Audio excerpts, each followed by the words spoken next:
Hoje eu vou começar com vocês a parte de semiologia neurológica.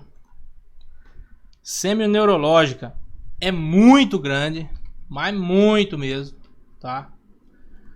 Por quê? A gente vai falar do geral, beleza?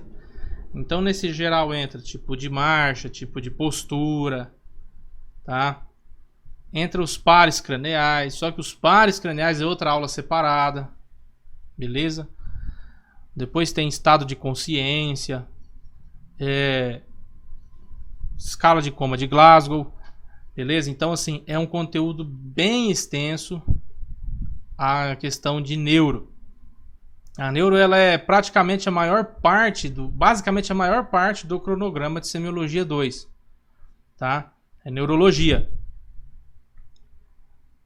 E é bem cansativo, mas é aquele esquema, né? A gente divide para não ficar tão maçante e não ser tão proveitoso.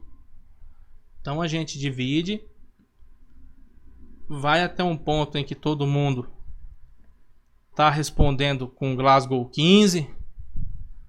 A hora que a gente vê que começou a rebaixar, a gente continua na próxima, tá? Porque é um conteúdo muito extenso. Mas assim, vamos de boa que no final dá tudo certo, beleza?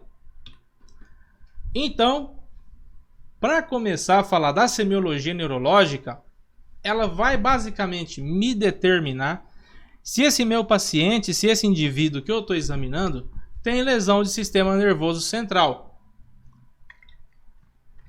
E se ele tem, qual nível que está essa afetação? Beleza? De acordo com a topografia anatômica do meu paciente e com a morfofuncionabilidade de cada organismo, é onde eu vou determinar qual nível de lesão, em qual nível essa lesão está afetando. Beleza? Bom, secundariamente a causa, né? O diagnóstico etiológico, e a partir daí eu plantear o meu tratamento clínico cirúrgico, né? Se é de emergência ou se é um tratamento eletivo. Boa parte dos casos de neurologia são tratamentos de eleição, são tratamentos eletivos.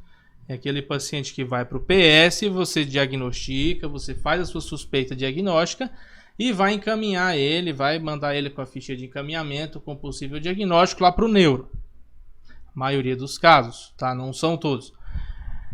Mas, lógico, tem aqueles casos em que o paciente chega no PS, convulsiona, os casos de hipertensão intracraniana, que aí já é tratamento de emergência, aí a história muda.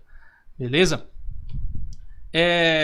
Então, no nosso interrogatório, né, durante a exploração semiológica, eu faço essa boa interrogação, esse bom interrogatório do meu paciente, pergunto possíveis quedas que esse paciente sofreu, tá? Muitas vezes você pode ter paciente idoso com sintomas neurológicos e ele te refere: quando eu tinha 17, 18 anos, lá eu caí de cima de um cavalo, né, na fazenda, tal. Então, tudo isso daí entra como um ponto-chave nesse fechamento de diagnóstico neurológico.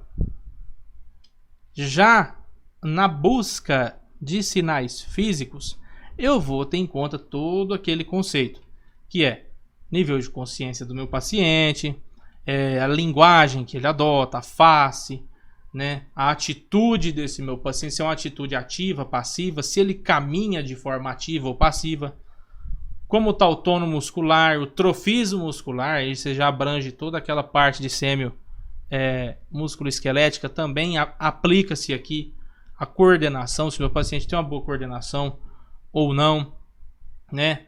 A praxia do meu paciente, como ele exerce determinadas atividades, se é aquele paciente meio estabanado, né, que não executa funções de uma forma ligeiramente correta, se apresenta movimentos involuntários, como estão os reflexos do meu paciente, né? Se eu tenho assim reflexos ativos ou reflexos apagados.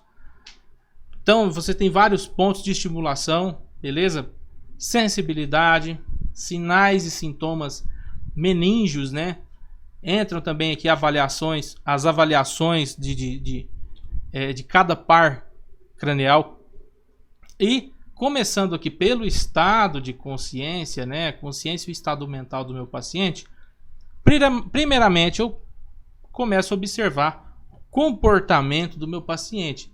Se é aquele paciente que tem um comportamento muito agitado, ou é aquele paciente que ele é meio letárgico, ele está paradão ali. Primeira coisa, eu traço essa linha comportamental do meu paciente. Depois, o estado emocional. Como o estado emocional? Se aquele paciente, onde no traçar esse interrogatório, vou fazer essa anamnese, você observa se o paciente é aquele paciente tendencioso à depressão, é aquele paciente que tende a ter um estado depressivo, tá? Ou se é aquele paciente que ele é hiperativo a ponto dessa hiperatividade alterar o estado emocional dele e se tornar algo anormal, beleza? O intelecto do meu paciente. O intelecto é a própria capacidade desse paciente fazer diferenciações intelectuais, né? No conversar mesmo, você começa a perceber, começa já a aferir a questão intelectual do teu paciente, né? Percepções, como é o estado perceptivo do teu paciente. Fatores de personalidade. O clássico paciente bipolar, aquele paciente que ele tá calmo, do nada ele estoura, né? Ele muda o estado emocional dele de um minuto para outro, beleza? Conteúdo do pensamento, entra tudo aquele paciente que tem aquele pensamento suicida, aquele paciente que começa a ter aquele tipo de pensamento homicida, tá? Então você tem aqui pacientes, falando aqui do modo geral na psiquiatria, onde você começa a diagnosticar aqueles pacientes que entre aspas, são aqueles assassinos em série lá, tá? Entra tudo aqui nessa questão dentro da anamnese, dentro desse interrogatório, beleza? Isso aqui, boa parte das vezes, passa despercebido lá na clínica geral, passa despercebido lá no consultório de clínica, no consultório de pronto-socorro, beleza? Dentro da análise de linguagem do paciente, simplesmente se observa a maneira que ele expressa, né, os sons, se é de uma maneira compreensível ou não. Porque dentro dessa avaliação de linguagem, você detecta tipos de linguagem patológica, né? Onde você detecta, vamos lá, um tipo de linguagem patológica aqui, né? Que é a clássica disartria, né? O que seria disartria? A disartria é quando o paciente ele tem uma alteração de fala que geralmente você observa naquele paciente com AVC, tá? Com paralisia facial.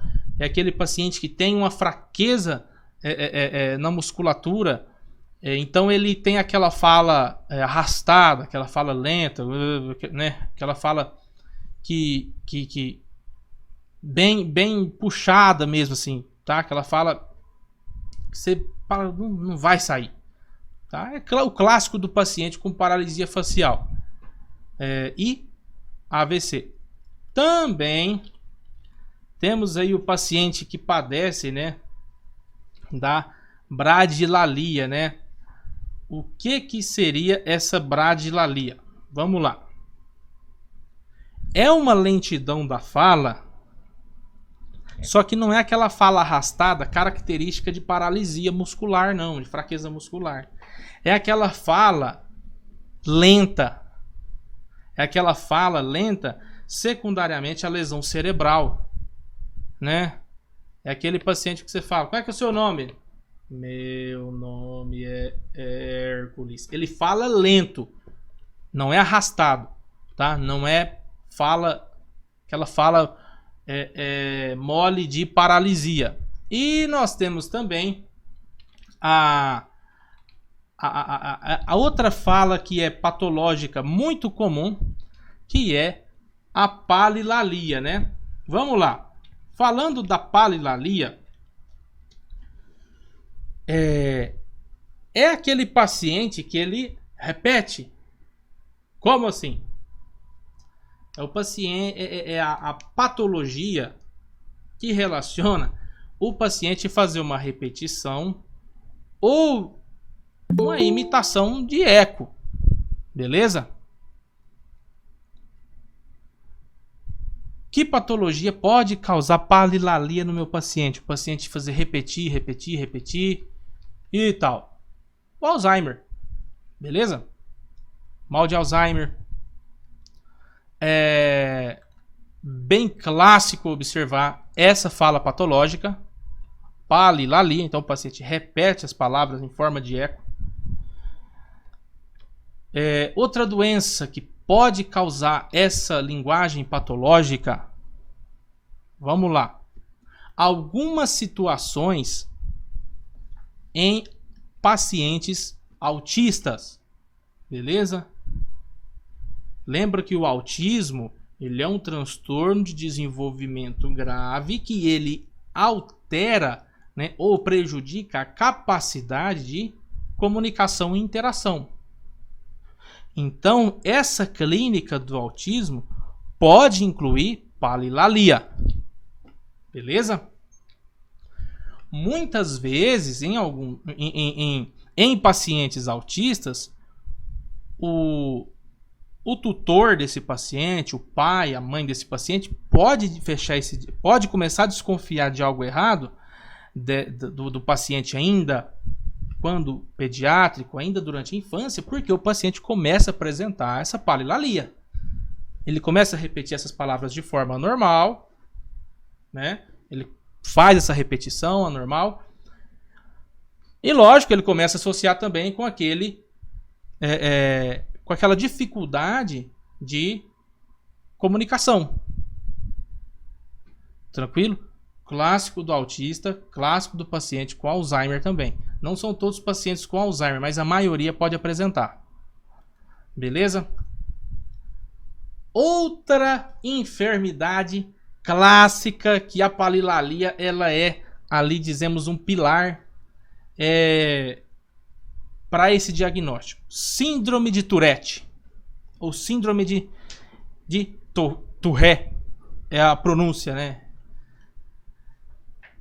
A síndrome de Tourette, ela é um distúrbio, né, do próprio sistema nervoso, em que o paciente começa a apresentar sons indesejados, é involuntário. O paciente abre a boca e solta, tá? Um exemplo, eu tô dando aula aqui para vocês, eu tô falando para vocês de semiologia neurológica, do nada eu começo a falar cebola, cebola, cebola, cebola. Beleza? É uma síndrome classificada por tiques involuntários. Entre esses tiques, a palilalia, ela é clássica, tá? Clássica da síndrome de Tourette. Muitos jovens aí têm síndrome de Tourette e o pai e a mãe mete o cacete achando que o menino tá com palhaçada. E é síndrome de Tourette. Beleza? Eu tenho amigos que cresceram tomando cintada do pai e da mãe e depois de velho o cara foi ver a síndrome de Tourette. Começou a piorar, aquilo começou a piorar e os tiques começaram porque você tem no Tourette você tem o tique vocal e o tique motor. A palilalia é o tique vocal que o cara desenvolve. O cara começa a apresentar tique motor, o cara começa a torcer a cara, começa a torcer o rosto. Então assim, eu tinha conhecidos que você virava pra ele assim, fazia a arminha pra ele, pá, ele desviava, era o tique do cara. Né? Não podia ninguém apontar o dedo para ele, ele desviava. Clássico síndrome de Tourette. Beleza? Então, vamos lá. Afasia sensorial também, né? O transtorno de Broca, né? Afasia global mista, já é todo aquele paciente com AVC, aquele paciente que você já observa, paciente que tem transtorno de sustentabilidade de musculatura de face. Tranquilo? De boa até agora nos transtornos de linguagem aqui? Doutor, tem como você repetir só o... Não tem não. Quem pegou, pegou. Eu sei que quem pegou, pegou. Ai. O Tourette. Vamos lá. E falando das faces, né? A face, você observa claramente aquela modificação morfológica, né, que é causada aí por determinada patologia. Então você tem as classificações de face. Primeiro, vamos falar da face assimétrica, quando você tem o apagamento do surco nasolabial, beleza? Do lado afetado, borra, né, apaga, fica tudo liso ali e decai metade da face, né? Você tem desviação da comissura labial, né? Então, outra coisa que você observa quando você fala de face assimétrica é o apagamento dos surcos frontais, né? Então decai metade da face do paciente e lagoftalmos e falta de lacrimejo do lado doente, do lado que está afetado. Beleza? Alguma dúvida, pessoal? De boa, né? Face assimétrica, sossego. Esses lagoftalmos, né? O que é o tal do lagoftalmo? Bom, isso é uma... Como que eu posso dizer para você? O lagoftalmo, ele é secundário a uma incapacidade que o paciente tem. Quer dizer, ele é uma incapacidade que o paciente tem de fechar o olho, tá? Também chamado, você pode achar em algumas bibliografias, chamados de lagoftalmo paralítico. Beleza? O que acontece? Esse paciente que tem essa paralisia, ele não consegue fechar o olho, né? Como que eu trato esse paciente? Só para comentar. Eu faço a utilização de um peso de ouro, né? Que vai ser recoberto pela aponeurose do músculo levantador palpebral. Beleza? Então, lagoftalmo é aquela situação onde o paciente não consegue fechar o olho. Ok? A paralisia facial, quando eu tenho a paralisia instaurada, eu tenho aquela lesão bem no nervo facial, tá?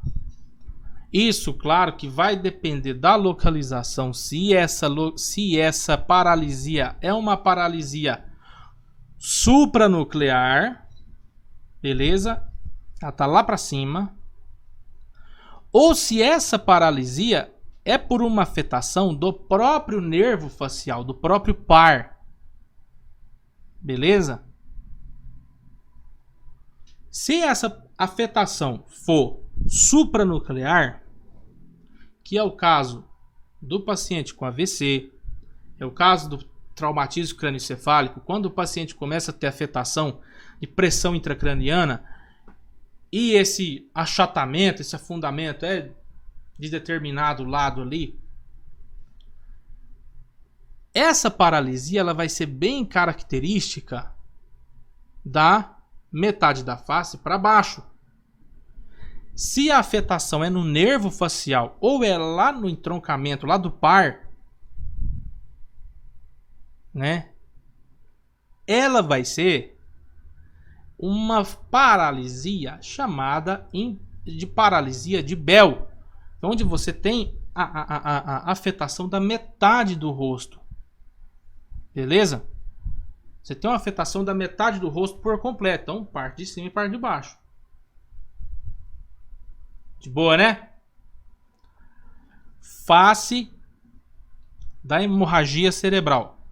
É uma face assimétrica, é uma cara assimétrica, onde eu tenho uma elevação da sobrancelha do paciente e uma elevação, né, da comissura labial com o apagamento do suco nasogeniano, né? E o paciente apresenta cialorreia, o paciente começa a babar do lado afetado. Então, é a cara a cara característica de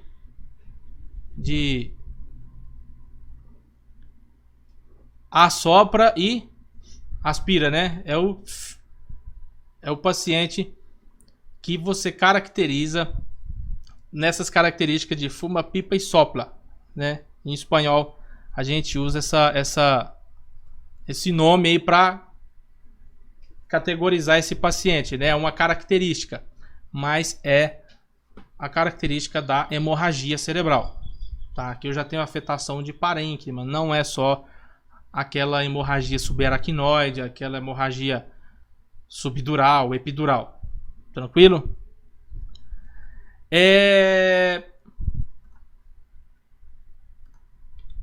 Entrando aqui em outro tipo de face patológica,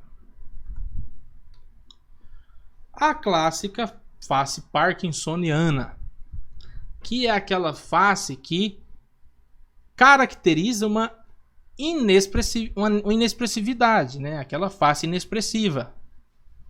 O paciente está alegre, está triste, está com a mesma cara. Beleza? É aquela olhada fixa.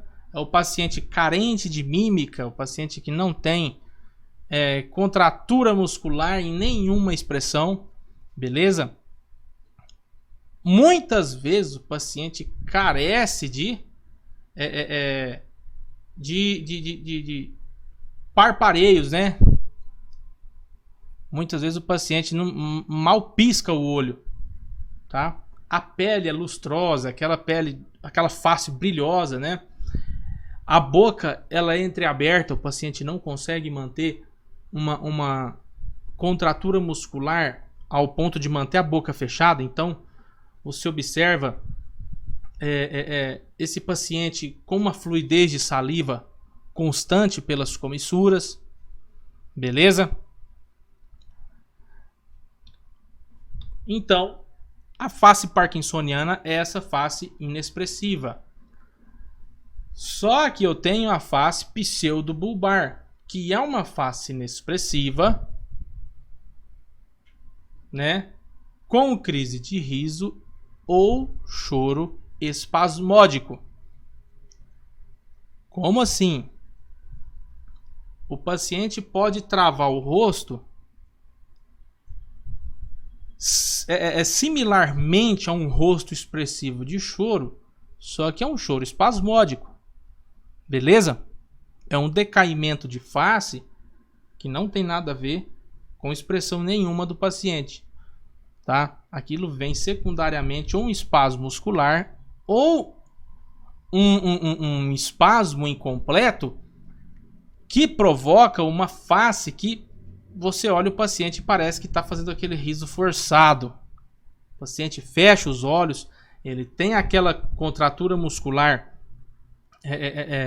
ali perto de comissura labial e aquela face travada, tá? A face miastênica. A face miastênica é quando você tem aquela queda de pálpebra, né? Aquela pitose palpebral pode ser bilateral ou unilateral. Vai depender da patologia que está associada a essa face miastênica. Quando você passa a noite estudando para a prova de sêmio. Também. Não, mas a prova de sêmio não... Pô, uma matéria mais... Acho que a fármaco é pior que sêmio. Acho que a fármaco fumega mais a cabeça ainda. Então a face miastênica, a principal característica dela é a pitose palpebral. Beleza? E o paciente tem uma imobilidade ocular. O paciente não move os olhos, tá? Pode apresentar diplopia, também carece de expressão essa face. Tá? O que diferencia a face miastênica das outras faces inexpressivas, basicamente, é a pitose palpebral. Tá? Essa pitose é unilateral ou bilateral. A face encefálica, aquela face de aspecto sonolento, estuporoso, isso aqui é depois da prova, tá? Então, antes da prova, face miastênica, depois da prova, face encefálica. Beleza? Temos a face de Claude-Berners-Horner, que é quando você tem uma diminuição de uma das fendas palpebrais, tá? Pode ser que o teu paciente tenha miose, tá? Quimose conjuntival. Tranquilo? Paciente pode apresentar um quadro que se chama enoftalmia. Beleza? Nesse tipo de face aqui. Tá? Quando eu falo dessa enoftalmia, eu costumo dizer que é o paciente que tem um afundamento do globo ocular, tá? É um afundamento para dentro da órbita. É o que caracteriza essa face de Claude-Berners-Horner.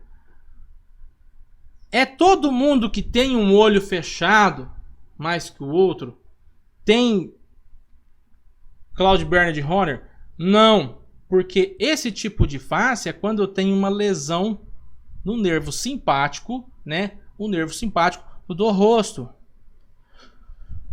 Qual paciente que pode ter um olho mais fechado que o outro, que não tem essa lesão de nervo facial aí, de nervo simpático? O paciente que tem uma síndrome que se chama síndrome da bola de boliche. Que parada que é essa? Esse paciente cursa com uma contratura absurda de esternocleidomastoide, de ramificações do escaleno, e torce a base do crânio do paciente. Você tem um desalinho da base do crânio, de esfenoide. Aí você olha, o paciente tem um olho mais fechado que o outro. Um pavilhão auricular tá aqui, o outro tá mais aqui. Tá? É o que eu vejo nos pacientes que eu atendo, boa parte. Chega com síndrome da bola de boliche. Beleza?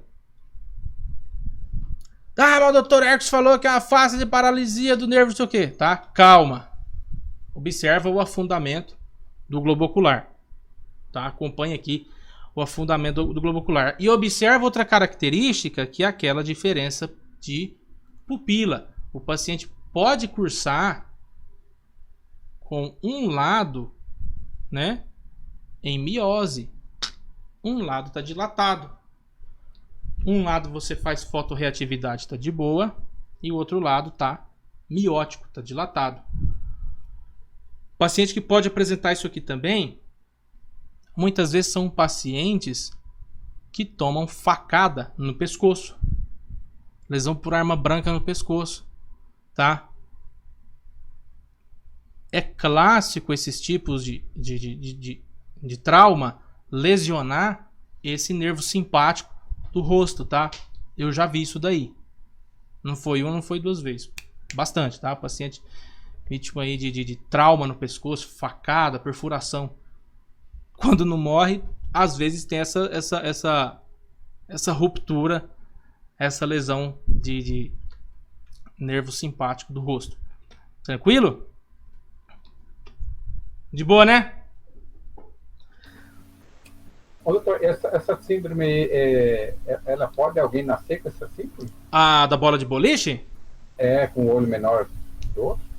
Pode nascer ou pode desenvolver de acordo com a tua carga de estresse, com as más posturas durante a vida. Então, começa a ter essa contratura muito precoce e desalinha o esfenoide lá, tá? Desalinha o esfenoide, desalinha a base do crânio.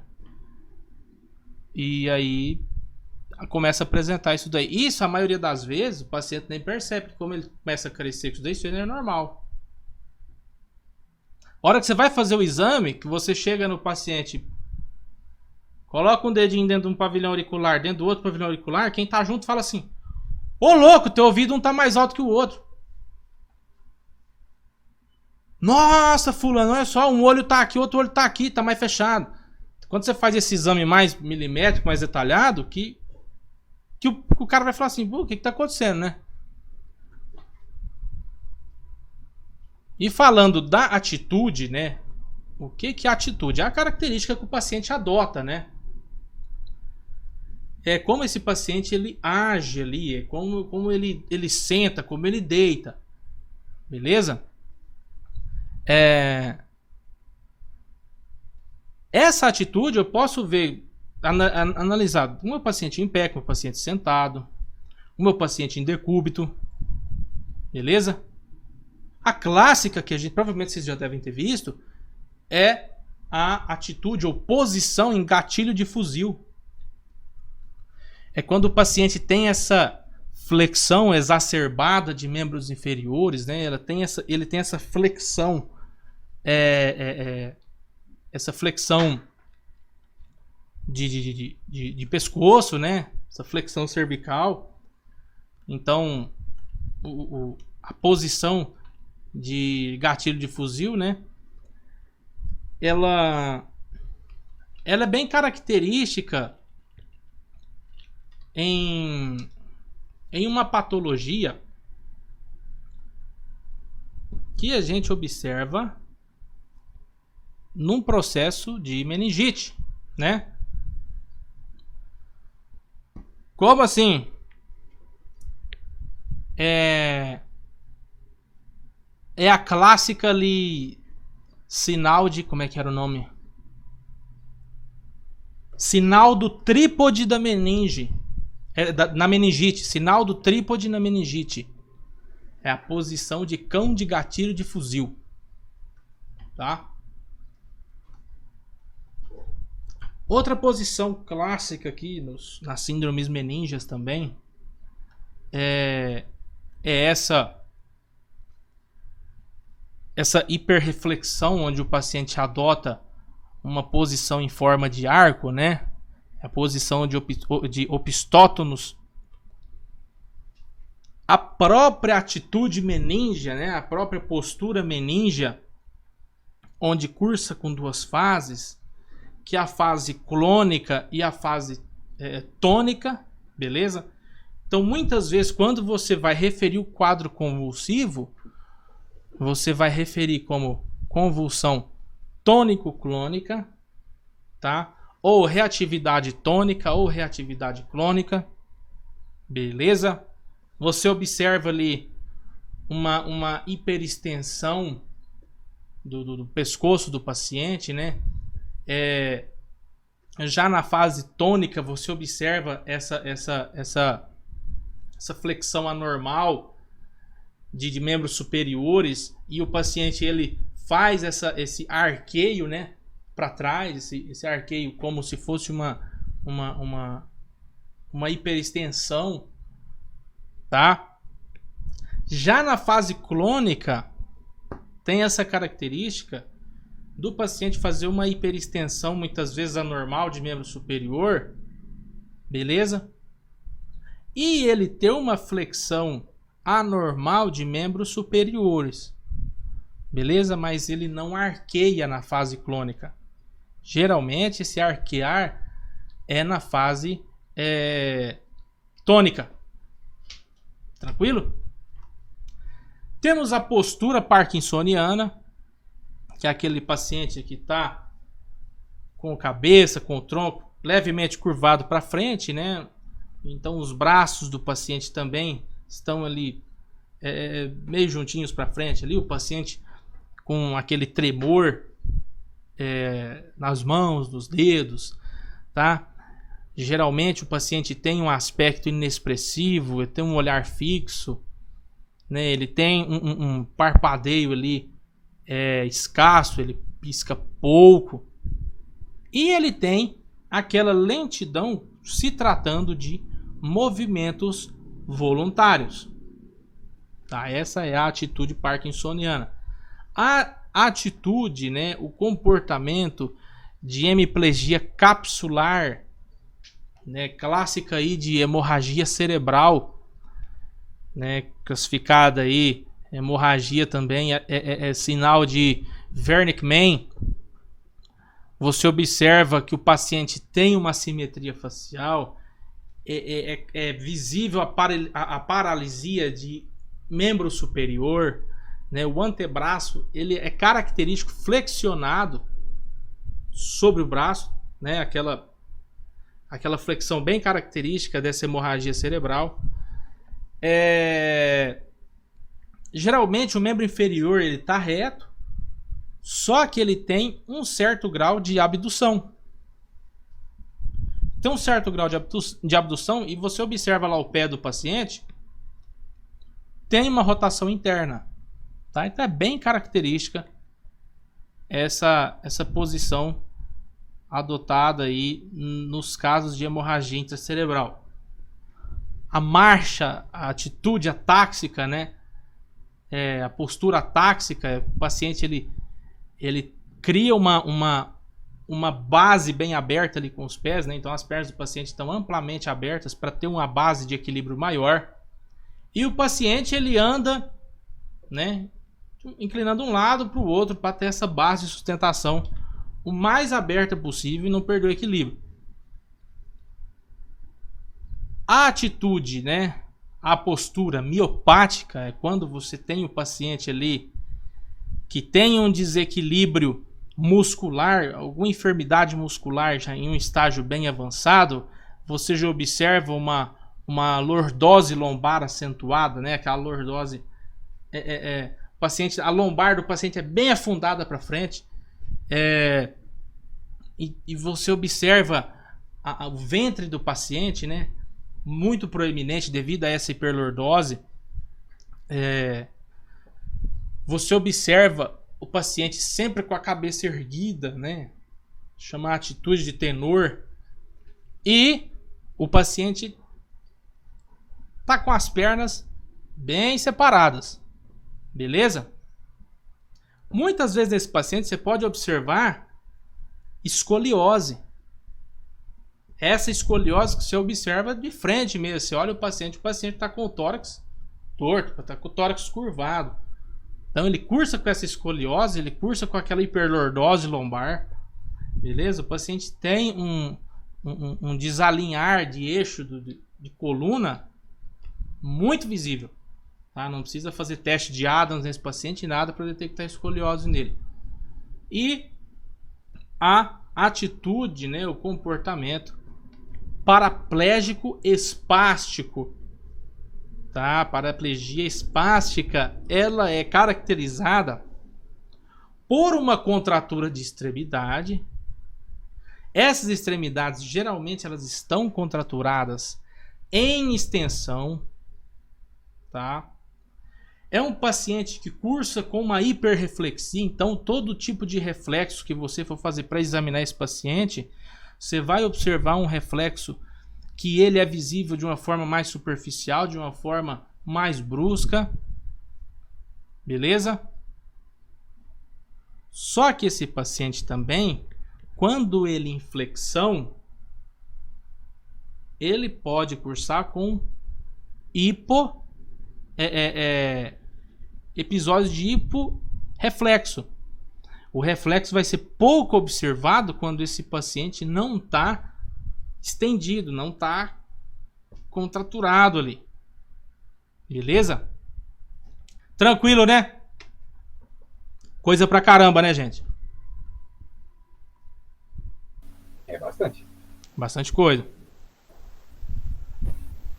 O que nós vamos fazer?